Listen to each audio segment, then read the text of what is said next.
Olá, minhas amigas e meus amigos. Chegou a hora do nosso encontro desta terça-feira, 7 de dezembro. Segundo o presidente Roosevelt, o dia da infâmia, né? Foi o dia em que, era um domingo de manhã, 7 horas da manhã, começou o ataque à base naval americana de Pearl Harbor, a Baía da Pérola, lá em Honolulu, no Havaí. Eu gosto muito desses assuntos da Segunda Guerra. Eu lembro a primeira vez que eu fui ao Havaí, o avião estava se aproximando, eu já estava identificando os lugares por onde vieram os atacantes japoneses, né, para bombardear a frota americana que estava no porto. Só se salvaram os navios que estavam fora, né? E o objetivo era ferir a esquadra americana de tal forma que não pudesse reagir nas invasões subsequentes dos japoneses a outros territórios da Ásia. E aí os Estados Unidos, o presidente Roosevelt estava querendo ficar neutro, né? Declarou guerra ao Japão e virou aí guerra mundial mesmo, né?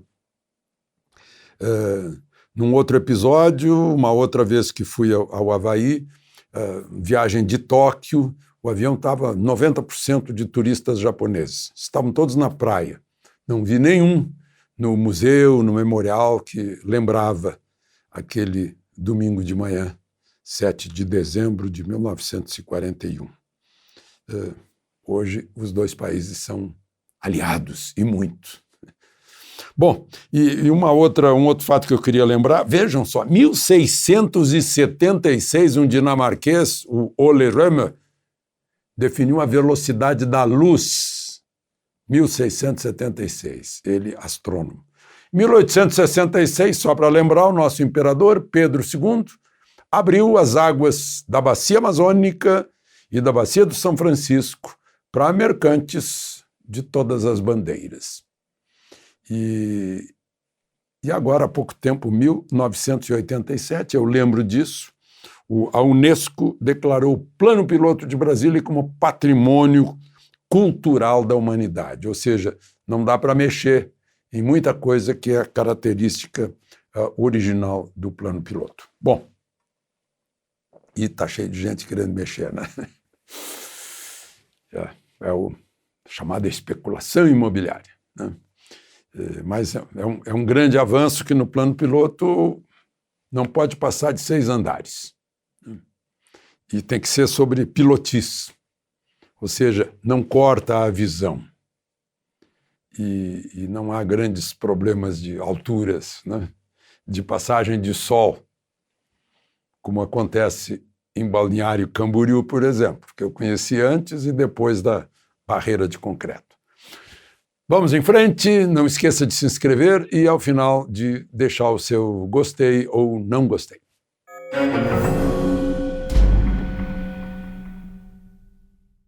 Bom, primeira informação é que o presidente do Brasil foi escolhido numa enquete promovida pela revista Time como personalidade do ano.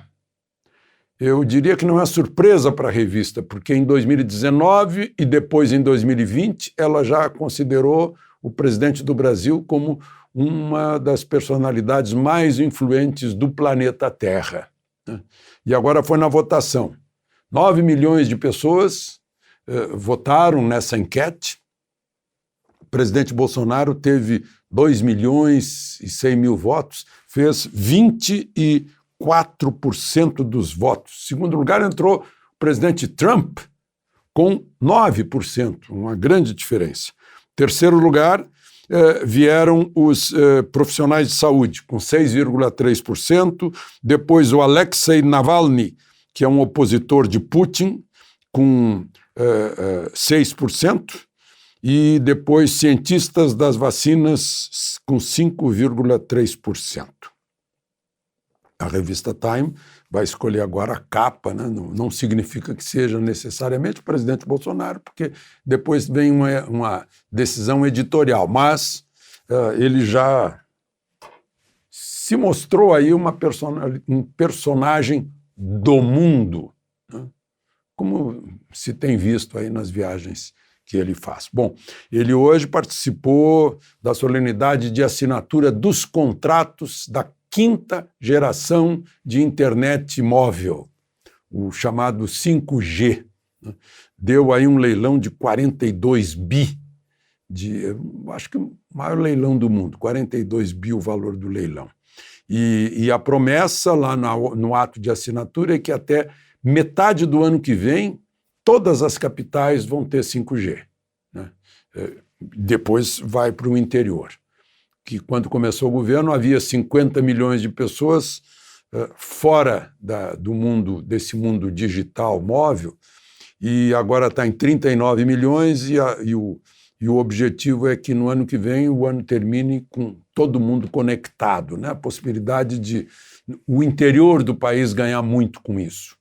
O agro, os indígenas, as escolas do interior, os hospitais, os postos de saúde do interior, nessa nova velocidade que alguns falam em 100 vezes o atual 4G. Não é brincadeira, é muita coisa.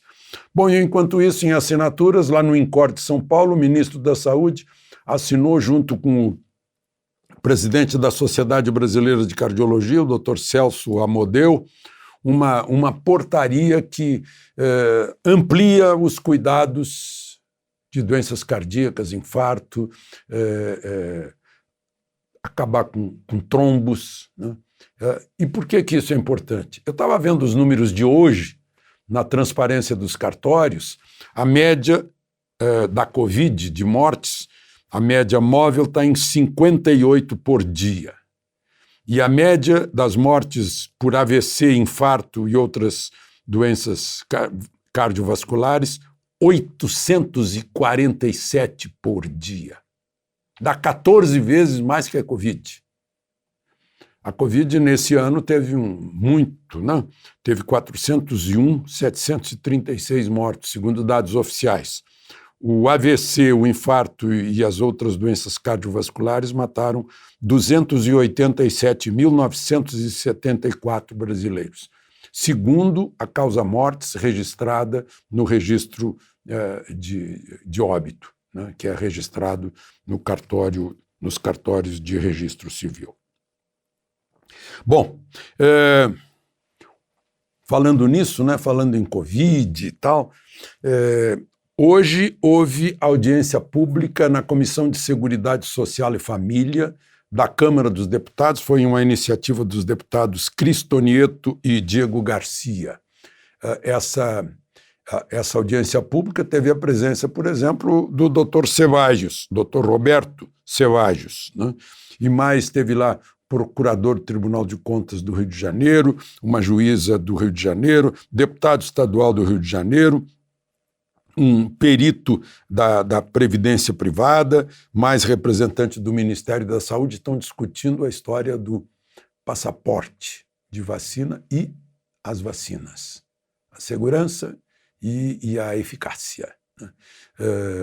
Amanhã, aqui, a Assembleia Legislativa de Brasília, chamada Assembleia Distrital, também vai ter uma audiência pública com o doutor Cevajos, de novo, vão 8 especialistas, é uma iniciativa da deputada Júlia Lucy, a doutora Karine Petri, a doutora Emília Gadelha Serra, Maria Emília Gadelha Serra, que vai estar no Clube Militar na quinta-feira, no Rio de Janeiro.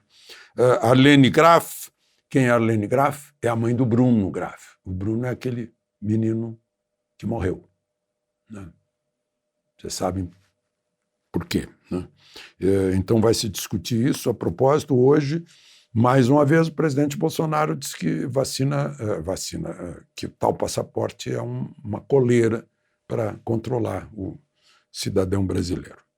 Bom, e por fim, queria registrar aqui, eu já falei aqui da ministra Rosa Weber, que mandou congele as emendas do relator, as chamadas emendas secretas, sei lá, né?